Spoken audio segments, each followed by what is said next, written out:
Émission spéciale 70e anniversaire du débarquement, en direct du mémorial de Caen, l'invité.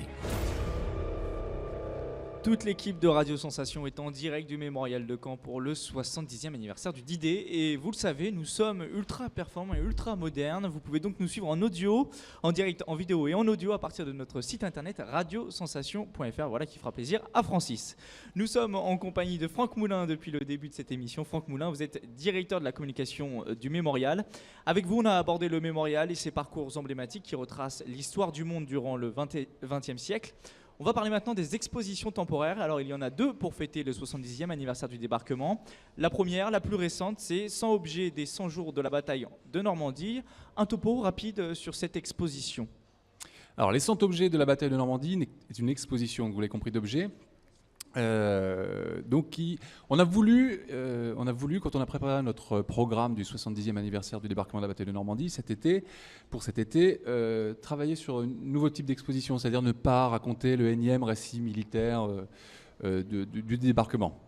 Déjà, Isabelle a beaucoup insisté tout à l'heure, nous racontons, nous, le débarquement et la bataille de Normandie, cette bataille qui a vu s'affronter 3 millions d'hommes, qui fait 20 000 civils tués en Normandie, ce qui fait un tiers des civils morts pendant la Seconde Guerre mondiale. En France, nous avons donc voulu prendre des objets civils et militaires qui vont raconter le vécu des combattants et des civils. Donc, sous un nouvel angle. Sous un nouvel angle, c'est-à-dire vraiment l'angle de l'anecdote et de l'histoire. Chaque objet peut paraître parfois anodin, un casque, une casquette, un tablier confectionné à partir d'un drapeau américain. Chacun de ces objets, même s'il est anodin dans sa fonctionnalité, raconte une véritable histoire très touchante et émouvante. Écoutez ces quelques avis recueillis à la sortie de l'exposition, justement. C'était des objets de la vie quotidienne, récupérés sur le champ de bataille, ou bien des objets issus carrément des batailles, donc du matériel de guerre, ce genre de choses. Vous avez vu quoi comme objet qui vous a marqué ou qui vous a... J'ai plutôt suivi les filles, donc elles ont été intéressées par les objets récupérés, notamment les armes de guerre beaucoup, parce que ça les intrigue. Et puis alors, c'est des petites filles, donc elles ont aimé tout ce qui était insignes, médailles, ce genre de choses. J'ai vu une valise et j'ai vu aussi le bateau qui est là. Et j'ai vu le truc qui était à côté de la moto. Pas facile de parler de ces événements avec des enfants. Comment vous faites pour leur parler des choses? Vous essayez, vous temporisez? Comment vous y prenez? Je pense que ça se fait dans la durée. Donc on a déjà expliqué ce que c'était que le débarquement, pourquoi il y avait eu la guerre. On leur a montré des photos pas trop agressives, mais elles ont vu les soldats en images débarquer.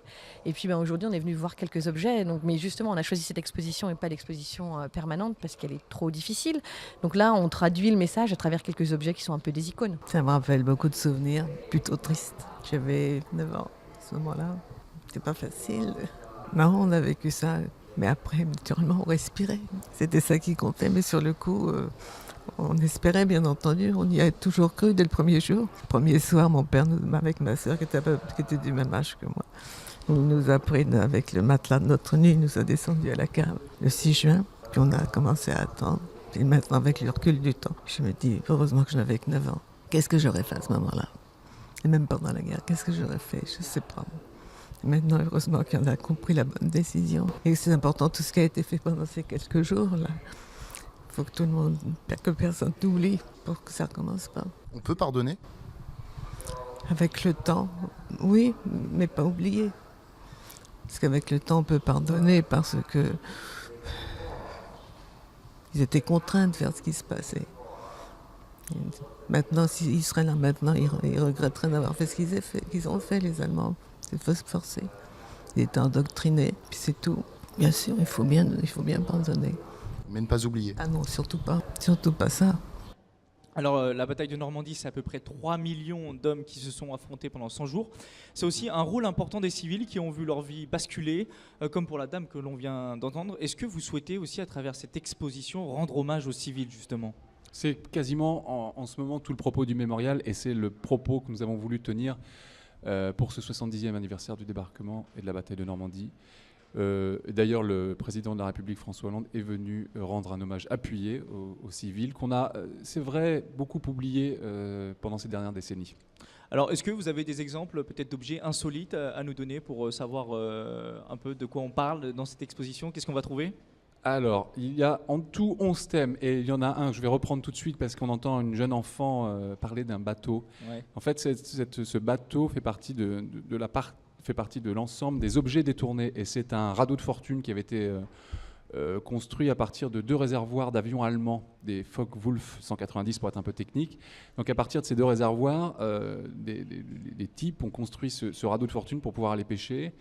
Ou aussi dans objets détournés, moi ce que j'aime beaucoup, c'est cette caisse à savon faite par des gamins qui sont allés sur le champ de bataille, qui ont récupéré 4 roues d'un semi-chenille allemand, un bout de tôle et construit des petites caisses à savon pour faire des courses comme ça.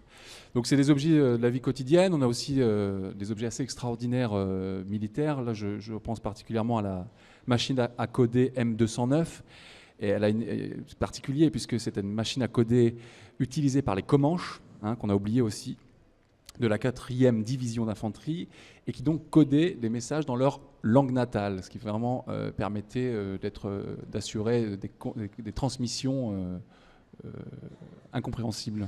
Alors moi j'ai retenu qu'il y a une poupée parachute, c'est ça? Qui a servi de leurre. Alors vous avez peut-être des précisions là-dessus? La poupée Ruppert. La poupée Ruppert, effectivement.